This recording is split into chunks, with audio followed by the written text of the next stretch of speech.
Previously on Lock and Load Radio 1. Characteristic going and get in my mind's eye whether or not this needed to be boxed up and sent to agency arms. And my decision is yes.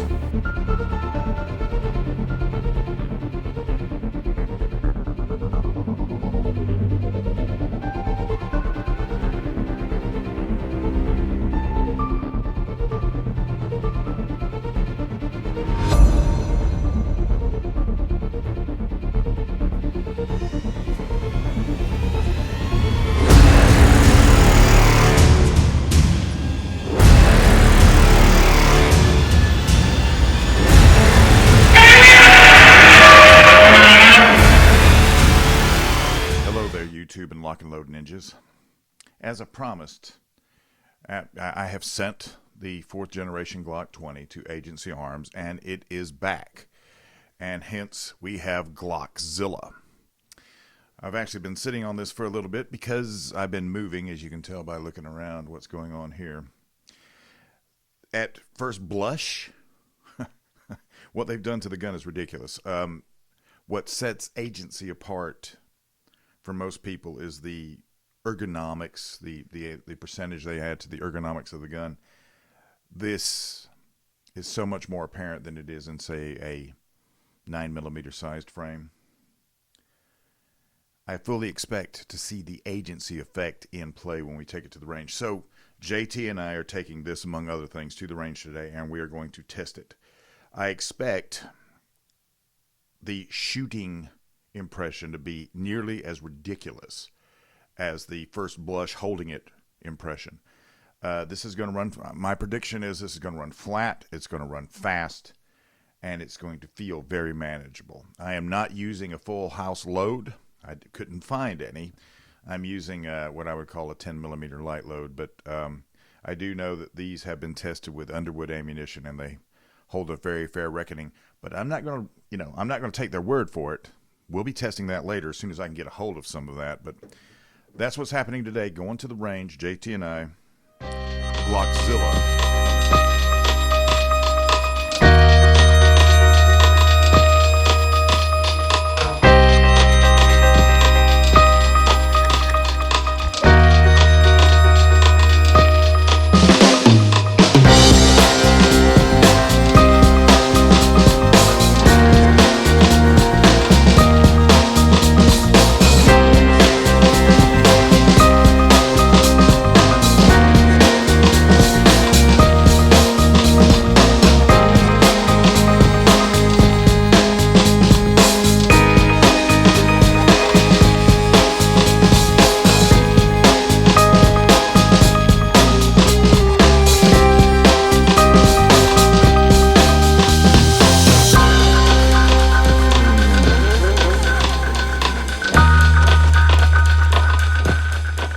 Okay, so item number one, I'm filming with the brand new Panasonic Lumix GH5, and this has something called 6K photo video, and all of my full speed strings of shooting I recorded with the 6K photo, and there's no way for me to download the files, or I just don't, I'm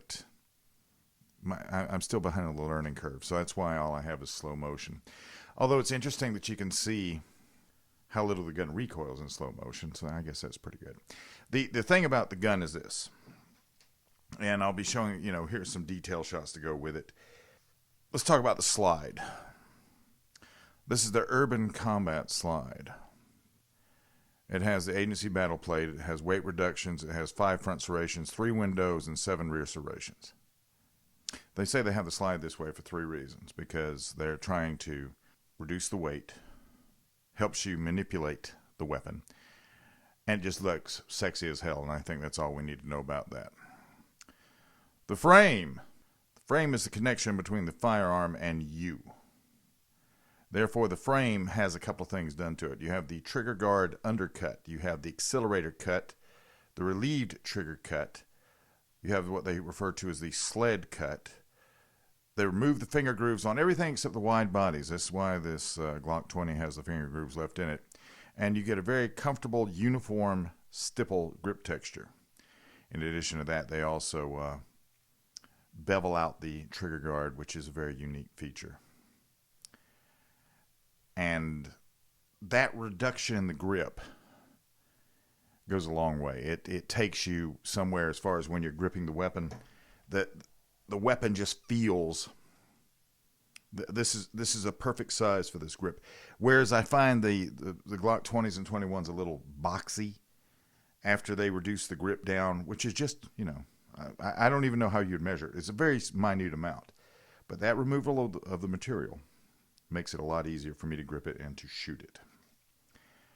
Then, of course, there's the trigger. There's 4 stages to a trigger pull. The take up of the slack. This is where there's little or no weight behind the trigger and everything, and you're just taking up that distance you have to get to where it's going to get to what is referred to as the break. Then there's the break. This is where the increase in weight is going to actually press the trigger. The over travel, that's the movement of the trigger as it moves towards the rear after the shot is fired. And then the reset, which is that audible click that you'll hear and feel.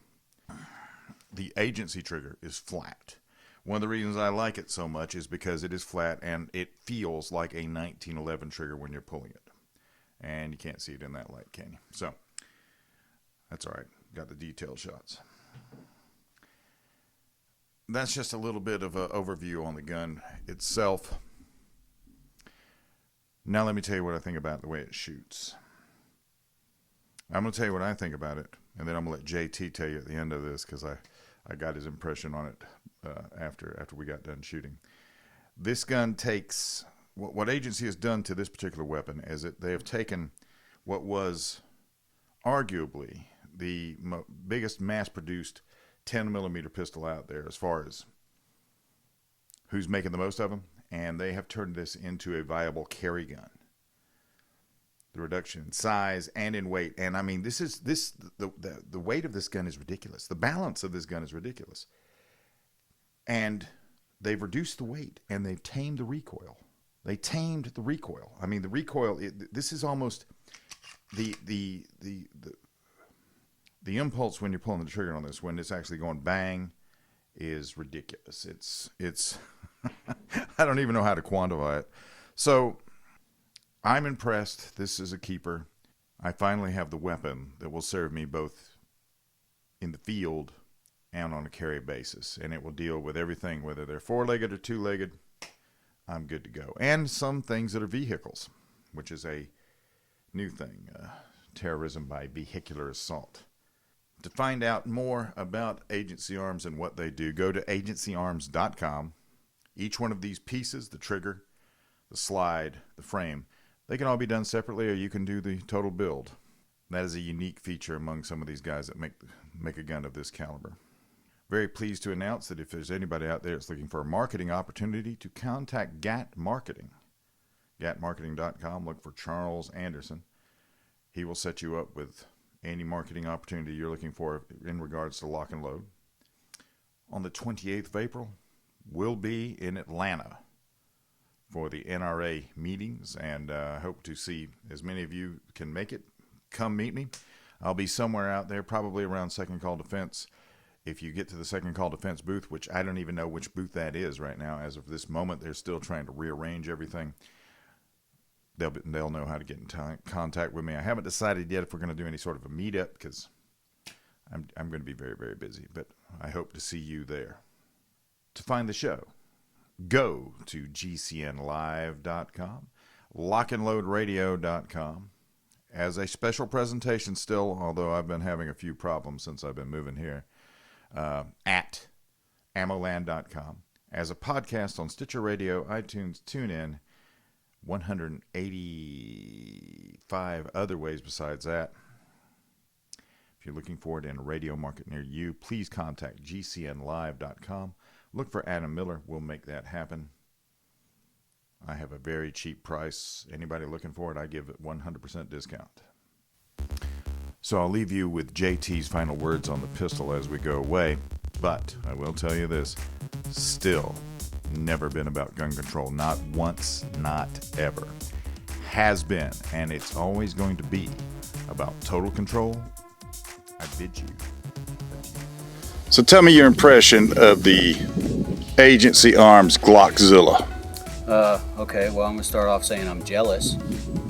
Jealous of you, Mr. Frady. Okay. I have a Rock Island 1911 10mm commander length. It's an outstanding pistol for the money. You can't beat it. Until I shot that Glock. That Glock weighs a pound less than my 1911 10mm, and the recoil is identical.